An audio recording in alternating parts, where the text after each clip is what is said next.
porque eu vou colocar vocês numa situação de reflexão. A gente passa a nossa vida toda aprendendo várias coisas. Mas sabe uma das coisas que a gente não aprende? A falar do que a gente sente. Não é? A gente não aprende a falar do que sente.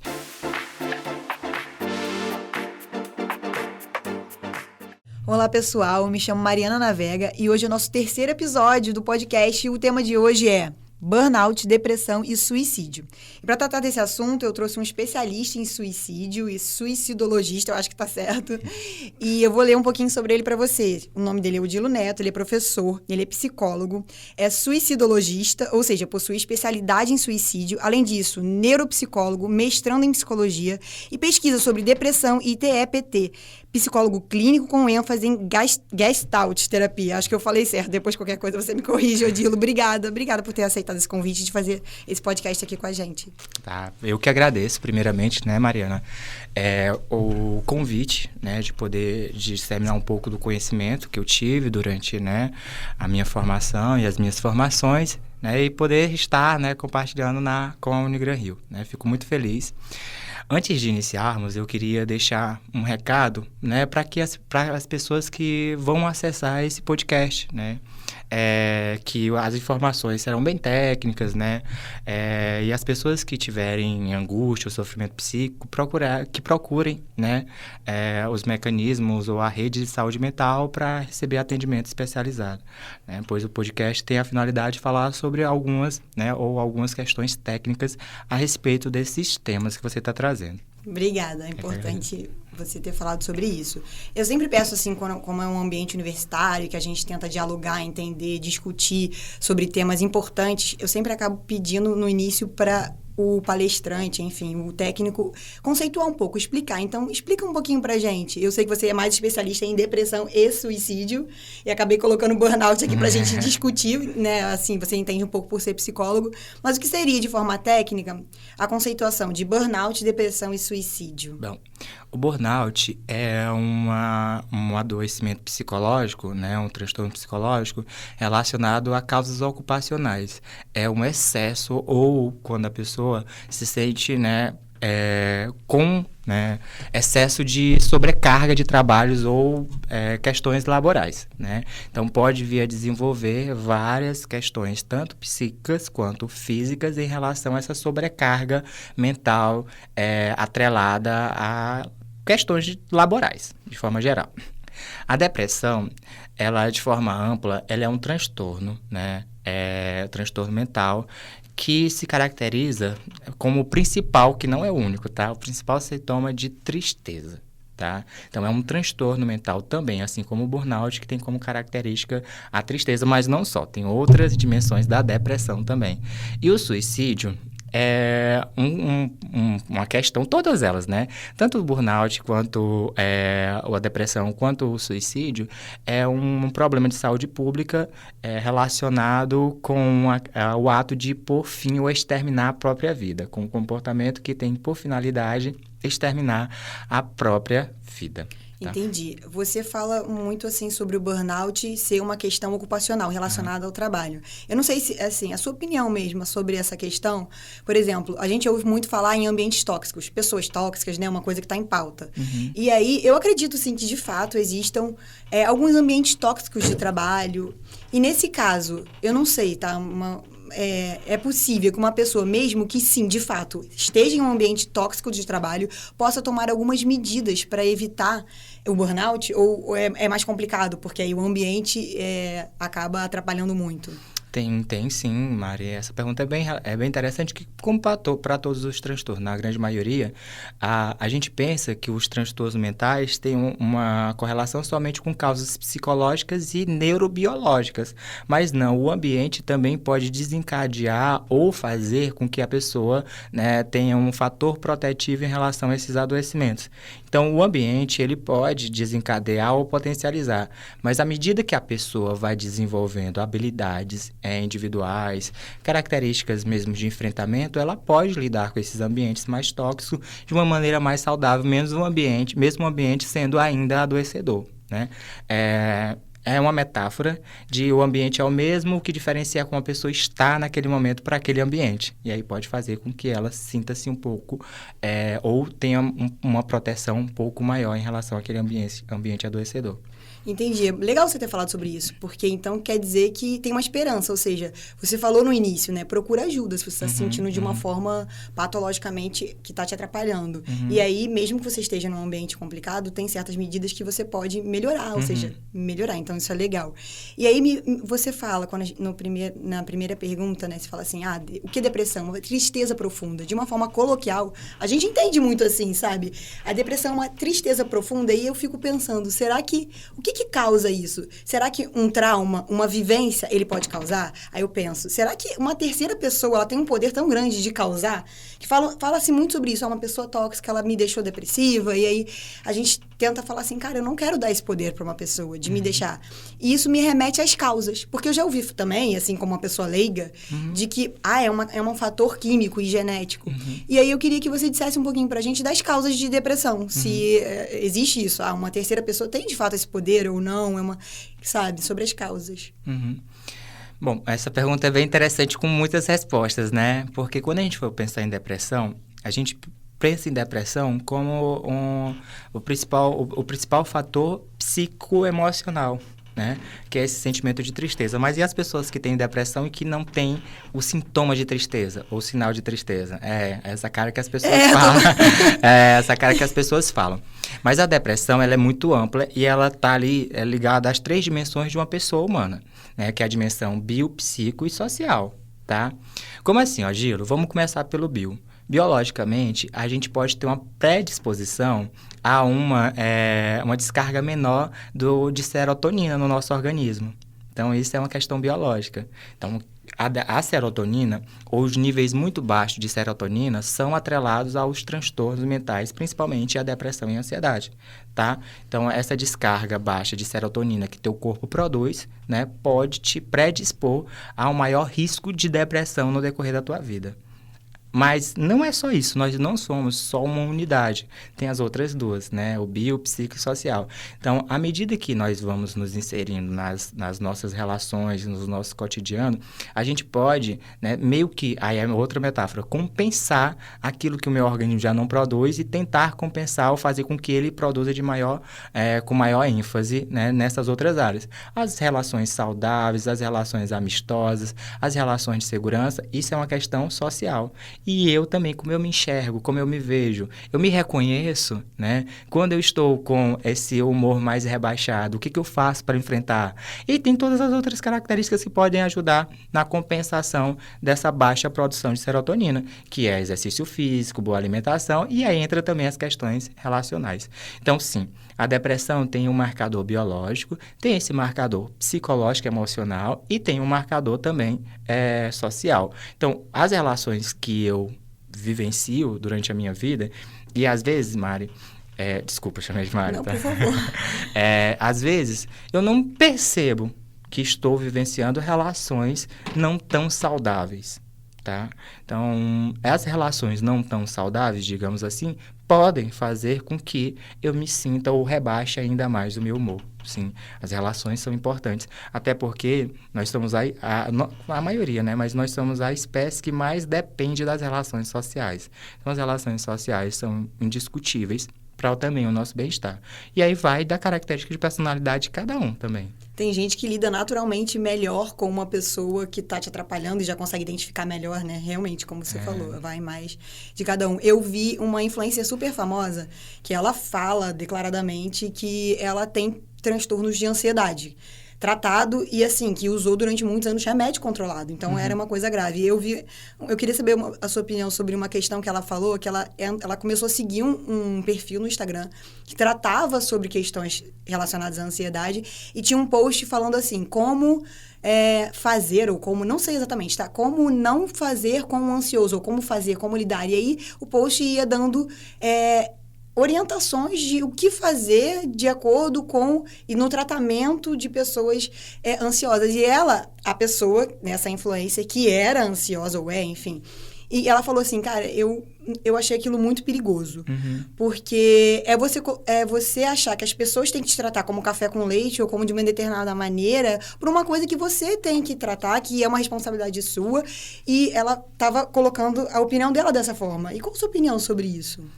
Eu vejo, Mari, que é importante a pessoa ter conhecimento sobre si e o que pode ou o que afeta ela, né? Porque quando eu me conheço, eu já não me submeto a algumas relações ou algumas situações, ou identifico quando algo tende ou está prestes a se manifestar e crio a minha forma de conduzir. Né? Claro que quanto mais pessoas tiverem conhecimento de que alguns comportamentos não são tão saudáveis ou alguns comportamentos que a gente naturaliza hoje em dia, né, que parecem serem brincadeiras, né, não são tão saudáveis, porque nessas relações, o que é importante? Eu conhecer bem o outro. Porque a brincadeira é aquilo que é bom para mim e que é bom para você. Mas se não é bom para você, já não é uma brincadeira, entende? Com certeza. Então, mas eu tenho que me conhecer e tenho que me conhecer também nessa relação para que eu possa colocar esse limite, né? Hoje, a gente, com as redes sociais, tem uma disseminação de muitas informações, mas a gente tem que ficar atento sobre a qualidade dessas informações, de certa forma. Então, é uma preocupação que nós temos que ter em relação à qualidade das informações. Não, com certeza. Eu penso muito sobre essa questão de informação, que meu pai fala, mas na minha época não tinha informação. Eu falei, mas hoje tem tanta que a gente tem outros problemas relacionados à quantidade excessiva de informações.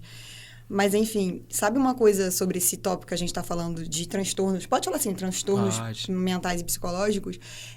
Essas doenças, assim, por exemplo, tem autismo, será que tem bipolaridade, é um transtorno mental, não é?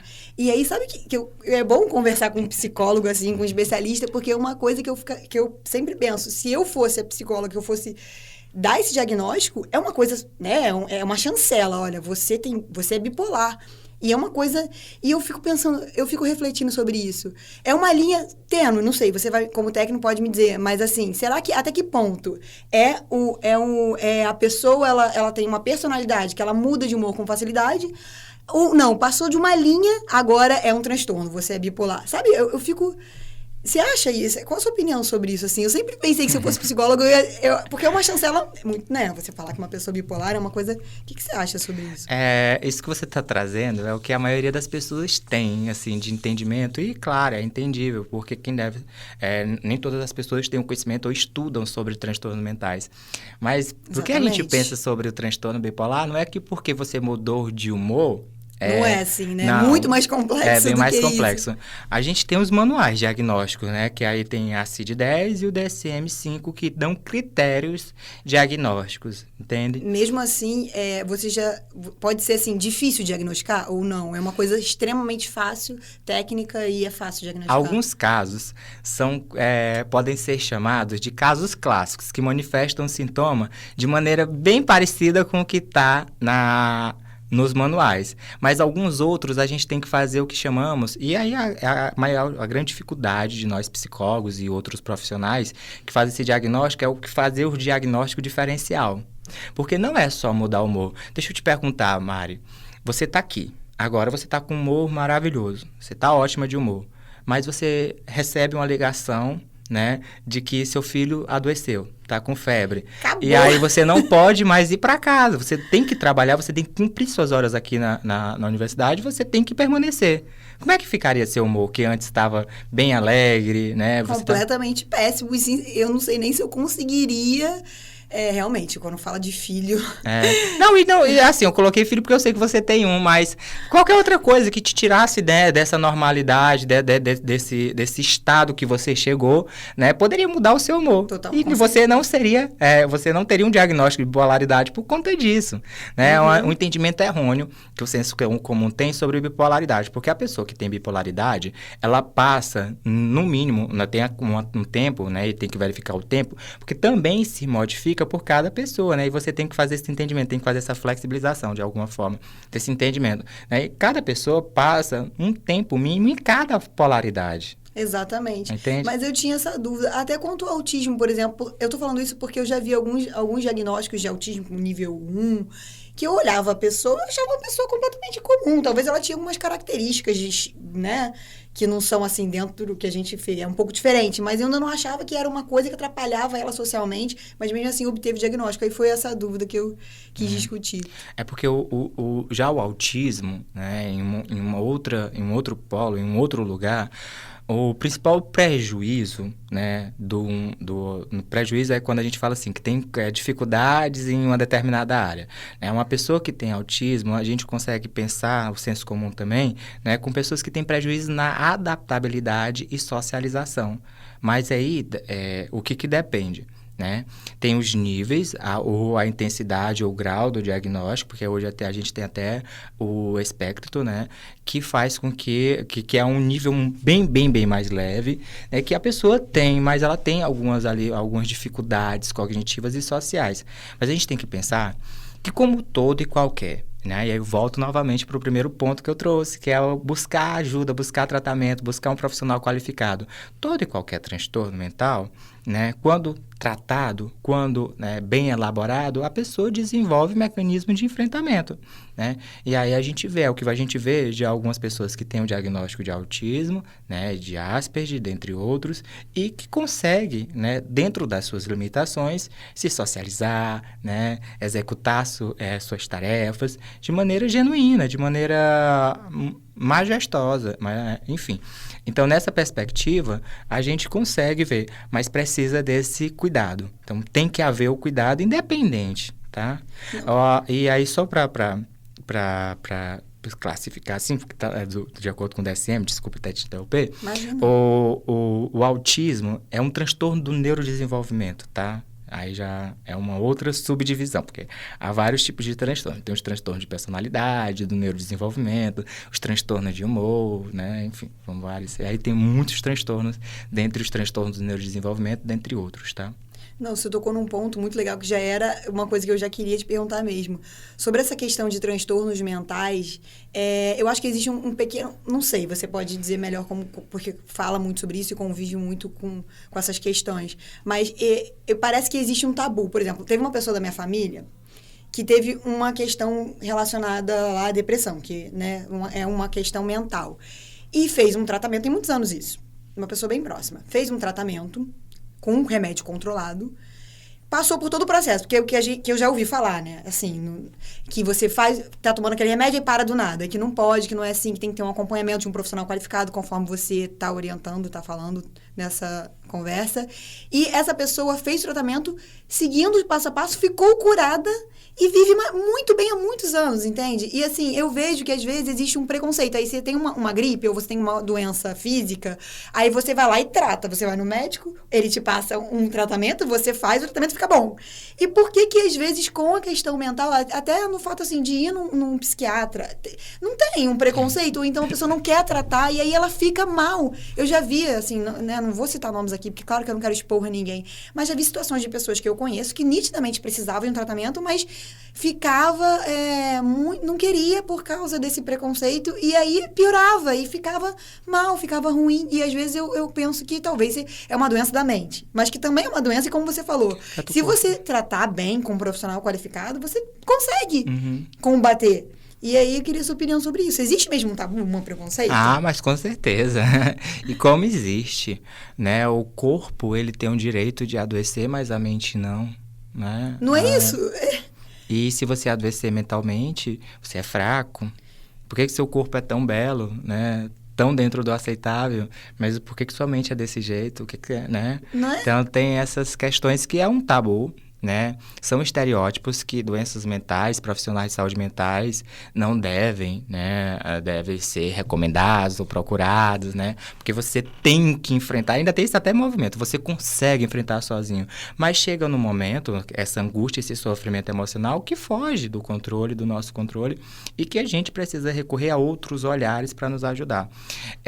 E a intervenção medicamentosa, na maioria dos casos, é muito importante, deve ser usada de forma adequada, deve ser não somente, né, mas deve ser articulada com o processo psicoterápico, porque eu vou colocar vocês numa situação de reflexão. A gente passa a nossa vida toda aprendendo várias coisas, mas sabe uma das coisas que a gente não aprende? A falar do que a gente sente. Não é? A gente não aprende a falar do que sente. Então, tem a preocupação de que eu não fui ensinado a falar do que eu sinto, eu não tive espaço para isso, e com base nisso, às vezes eu não reconheço ou não identifico que eu estou precisando de cuidados. Tá? Nossa, muito verdade isso. E é bom a gente refletir sobre isso, né? A gente passa e a gente traz e a gente amplia, porque os transtornos mentais, ou questões de transtornos mentais, elas perpassam por todas as áreas do conhecimento e por todas as áreas da nossa vida. Então, a gente vai criancinha, enfim, isso é até clichê, a maioria das pessoas fala. O homem é mais cobrado que não pode chorar, a mulher pode falar mais sobre si, pode se expor mais. Enfim, a gente entra na escola onde a gente aprende diversas coisas. Eu não estou dizendo que é responsabilidade da escola, tá, gente? Então, claro que se tivesse um programa de educação socioemocional nas escolas, poderiam se ajudar. Mas, olha, aquilo que os meus pais não aprenderam, por exemplo, eles podem não reproduzir comigo, que é falar sobre, né, os sentimentos. É não instigar eu colocar aquilo que eu estou sentindo. E a gente passa a vida aprendendo. Isso é importante, não estou dizendo que não é português, matemática, mas a gente não aprende a falar da gente.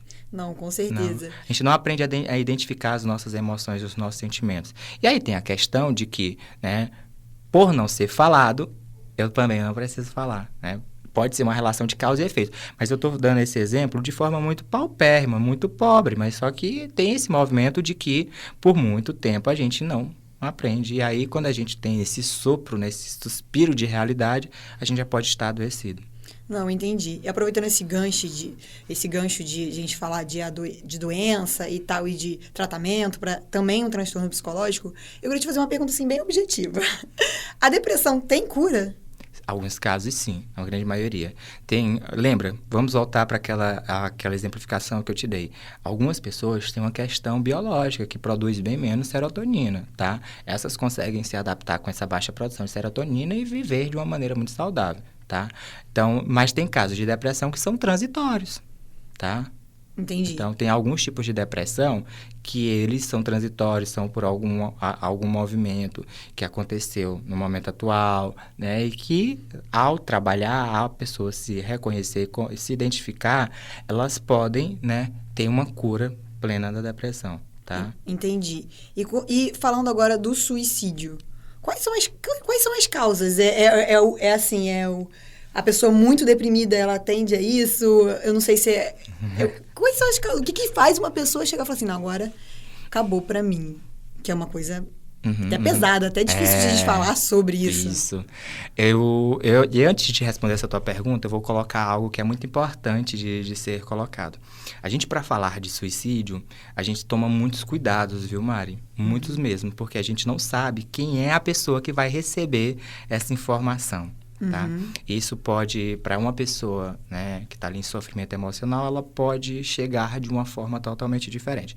Eu espero que eu tenha a oportunidade no podcast de falar algumas coisas que acontecem, né, envolvendo esse assunto de suicídio, né, que a gente pensa que é tão legal, mas que às vezes pode até piorar. Pode tá? falar, tá. Pode ficar à vontade. Mas vamos lá, mais um pouquinho, tá? Aí, quando a gente aprofundar mais nessa perspectiva, eu tento trazer. Mas assim, então a gente tem que ter muito cuidado, porque é isso que você está falando. Até em sala de aula, quando a gente vai falar sobre suicídio, há um silêncio assim sepulcral. A gente não escuta um zumbido de um mosquito, porque é algo que acomete muita dor, que traz muito sofrimento, que passou por diversas modificações na história. Mas o suicídio, se a gente pudesse conceituar, é o ápice da dor e do sofrimento humano. Imagina, Mari, quando a gente queima um dedo na panela, isso dói muito, né? Mas nem de longe, e eu como psicólogo e você como pessoa que não é psicóloga, a gente consegue até compreender, mas saber exatamente o nível da dor daquela pessoa, que aquela pessoa está sentindo, para idealizar a morte como única solução ou como solução, né, é algo que a gente não consegue mensurar. E aí, a maioria das vezes, né, o que a gente escuta de relato na clínica é que as pessoas que idealizam ou que pensam ou que têm comportamento suicida, elas não querem morrer de fato, mas é que elas querem se livrar da dor, que é uma dor enorme, uma dor, assim, imensurável de fato. E por isso que causa esse movimento de a gente ficar entristecido só de ouvir falar. né?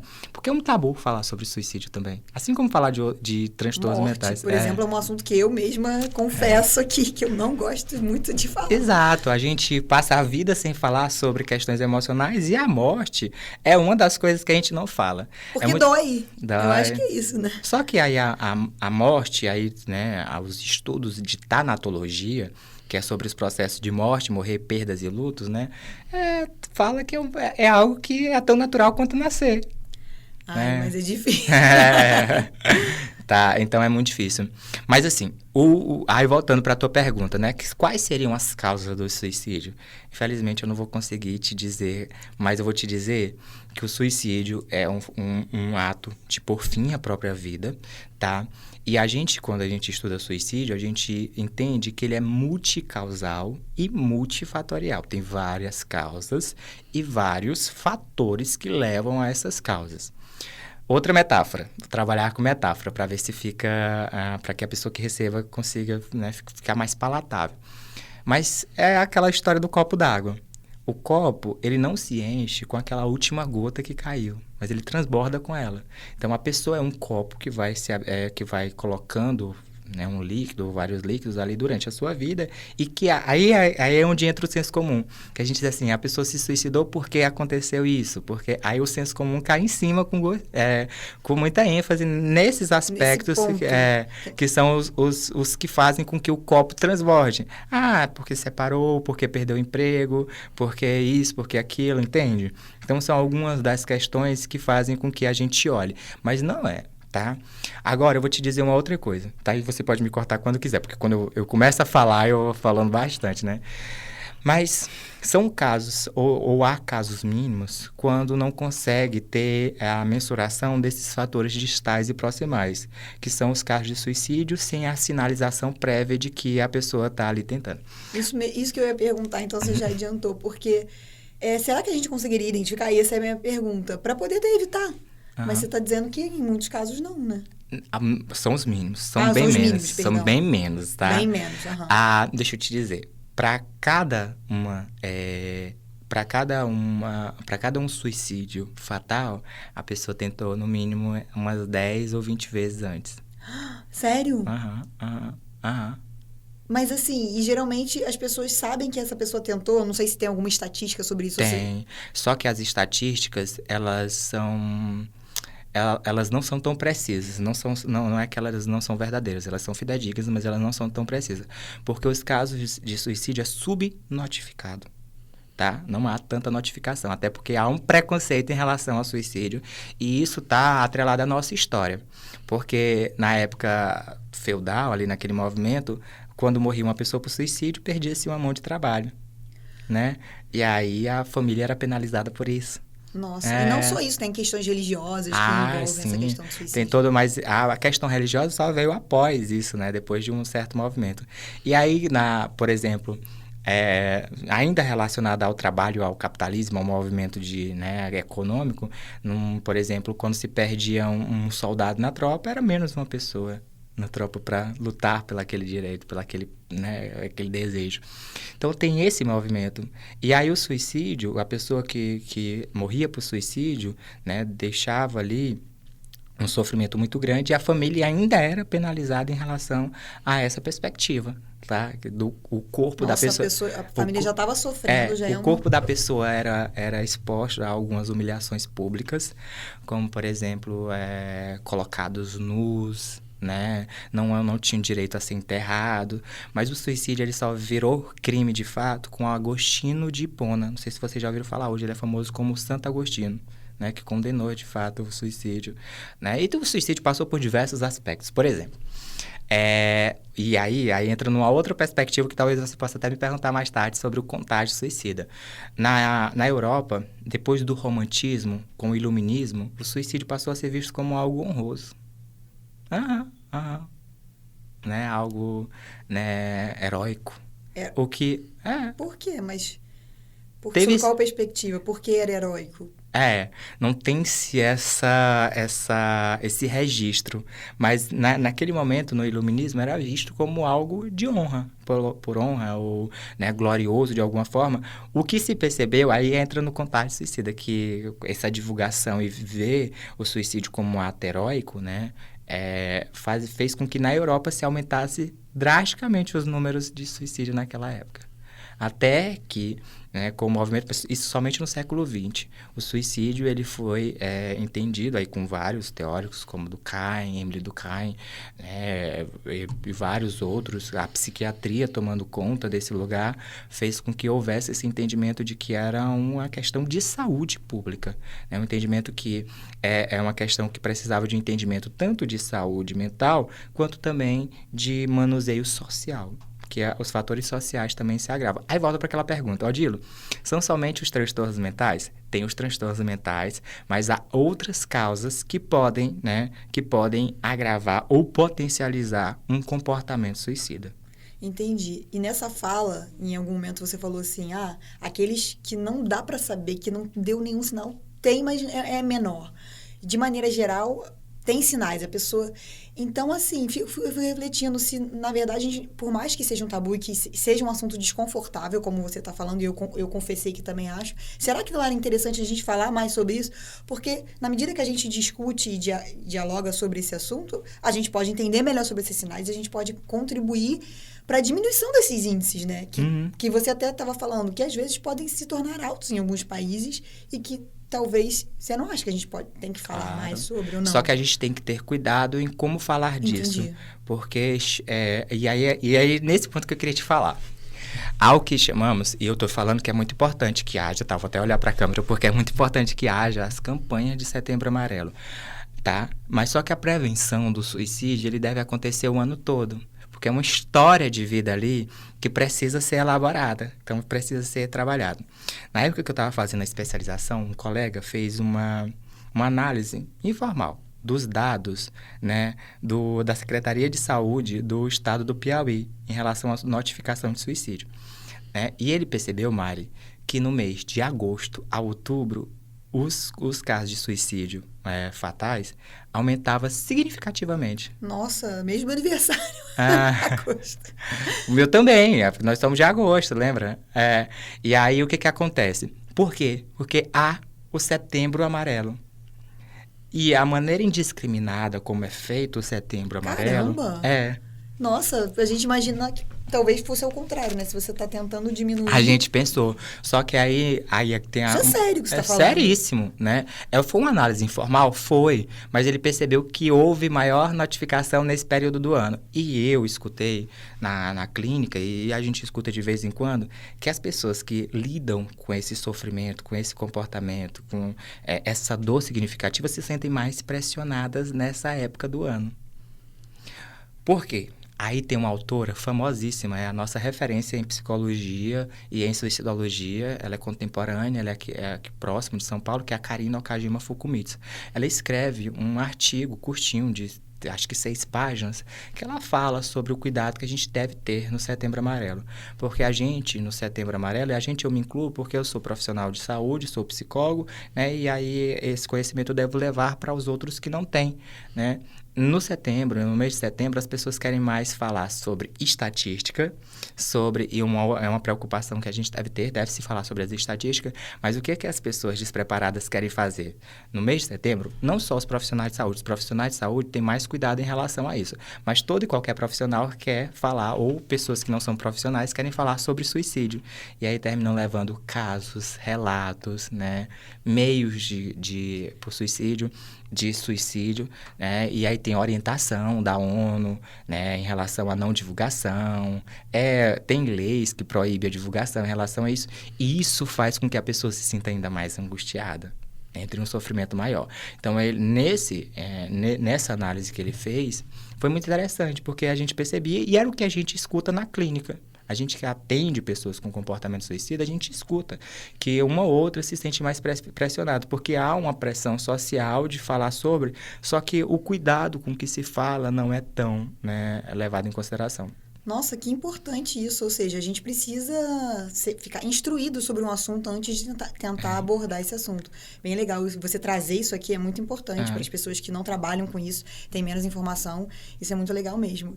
E aí, eu queria, por fim, que você pensasse numa mensagem que, se todo mundo pudesse te ouvir, que mensagem você deixaria para as pessoas? Ou então uma frase que você gosta, pode ser também. Bom, muita responsabilidade. Todo mundo fala isso, todo podcast. Nossa, Mariana, isso é muita responsabilidade. Eu não sabia, eu não estava preparado para essa sua pergunta, né? Mas ainda citando a Karina, ela diz que se tem vida, tem jeito. Lindo! Se tem vida, tem jeito. Ela nomeou a minha turma de especialização como Guardiões da Vida. Então, nós fomos... A minha turma foi a primeira turma de especialização no Piauí, em suicidologia, e a gente foi nomeado por ela como Guardiões. E aí, eu queria dizer para as pessoas que... Aí eu queria deixar uma mensagem um pouquinho mais extensa, porque isso eu tinha pensado, né? Eu queria dizer que as pessoas que estão com esse sofrimento, elas não tiveram a oportunidade de experienciar o que há de melhor em si, tá?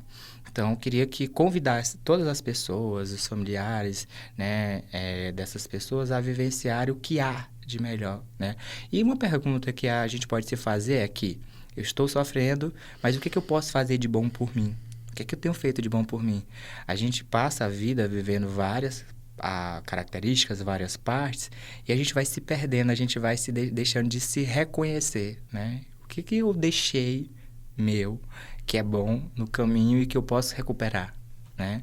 E dizer também para as pessoas para procurar auxílio, procurar ajuda, É muito importante, Maria, aí volta até para a questão das redes sociais, procurar profissionais qualificados, né? Se eu sinto uma dor no dente, eu procuro um dentista. Mas as pessoas que têm um sofrimento emocional procuram todas as outras coisas, inclusive a rede social, que pode de alguma forma, talvez, sei lá, te levar para um caminho onde você procura um profissional, mas não procuram diretamente um psicólogo, um psiquiatra por conta desse tabu. Então, cuide-se da saúde mental, né? É importante levar as pessoas ao conhecimento de que podem procurar o BS para procurar cuidar de saúde mental, né? Pode procurar a PDC aqui, por exemplo, pode procurar os serviços de psicologia das universidades, que aí vão ser referenciados, que é um termo lá do SUS, para os profissionais mais adequados. Mas procure sempre um profissional, tá? Qualificado e adequado, e de fato um profissional para ajudar nesse. Ai, que lindo, gente. Eu vou levar isso. Se tem vida, tem jeito. Se tem vida, tem jeito. Ela costuma dizer isso. É uma frase que a gente leva. Se tem vida, tem jeito, né? E aí é uma perspectiva de o que mais, né? Porque a pessoa... Aí eu vou ter que voltar, é a frase que eu tô deixando.